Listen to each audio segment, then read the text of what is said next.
आज की इस पत्रकार परिषद में हमारे इस शहर के जिला अध्यक्ष किशोर शर्मा जी, डिप्टी मेयर हसमुख जी, हमारे स्टैंडिंग के पूर्व चेयरमैन ध्रुव किशोर जी, सभागृह के पूर्व नेता प्रशांत दलवी जी, भगवती शर्मा जी, हम सब एक जो फ्लाईओवर जो अभी मीरा भाईंदर में शुरू हुआ उस बारे में अपने कुछ विचार आप तक रखने आए। मीरा भाईंदर में जो फ्लाईओवर शुरुआत हुई है, मैं इस शहर की जनता को बहुत बहुत बधाई देता हूँ और उनको ये फ्लाईओवर हम समर्पित करते हैं। इस मीरा भाईंदर के अंदर कई वर्षों से सपना था कि ट्रैफिक की हालत को देखते हुए फ्लाईओवर होना चाहिए। मूल फ्लाईओवर हमने इसकी शुरुआत 2015 से शुरुआत की थी कि ये फ्लाईओवर इस शहर में बने और फिर उस हिसाब से प्रस्ताव तैयार किया, डीपीआर तैयार किया, एमएमआरडीए के पास गए, एमएमआरडीए ने उसको मंजूरी दी। सारा पैसा हमने माननीय उस समय के उप मुख्यमंत्री देवेंद्र फडणवीस जी इनके पास रखा और तीनों फ्लाईओवर को उन्होंने सैंक्शन दिया और वो हिसाब से डीपीआर की शुरुआत हुई। मीनवाइल मीरा भाईंदर मेट्रो लाने का जो हमारा प्रयास शुरू था, मेट्रो भी मंजूर हो गई, इसलिए फिर फ्लाईओवर को रोका गया और फिर अधिकारियों के साथ में मदान साहब को यहाँ पे बुलाया गया, उनके इंजीनियर को बुलाया गया कि अब ये कैसे करें।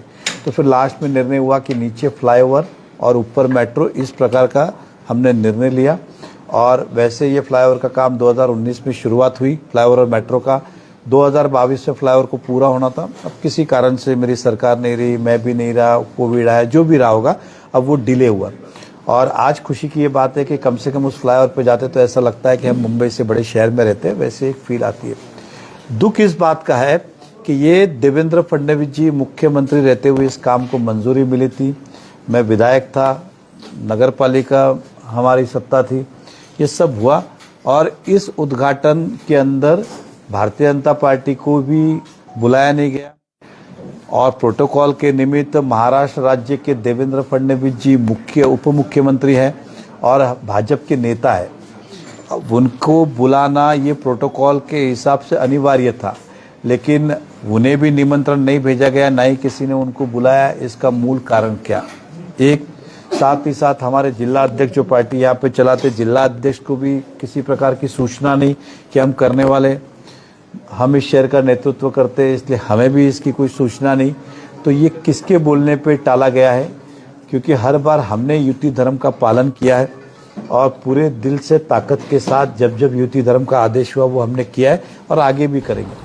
लेकिन ये क्या वजह थी कि आदरणीय हमारे नेता देवेंद्र फडणवीस के पास किसी प्रकार का निमंत्रण नहीं गया, भारतीय जनता पार्टी के पास निमंत्रण नहीं आया।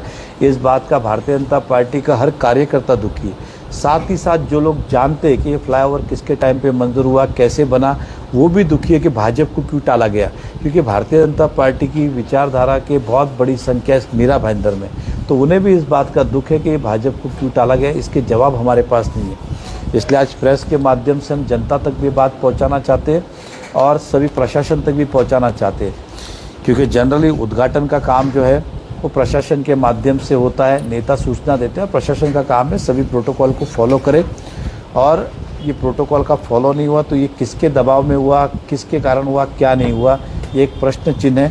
और किसी कारणवश मुख्यमंत्री शहर में नहीं आ पाए, इसलिए उनके हाथों नहीं हुआ, बाद में स्थानिक विधायक के हाथों इसका उद्घाटन हुआ। उनका धन्यवाद भी व्यक्त करता हूँ, कम से कम फ्लाईओवर आपने खोला, जनता को राहत मिली।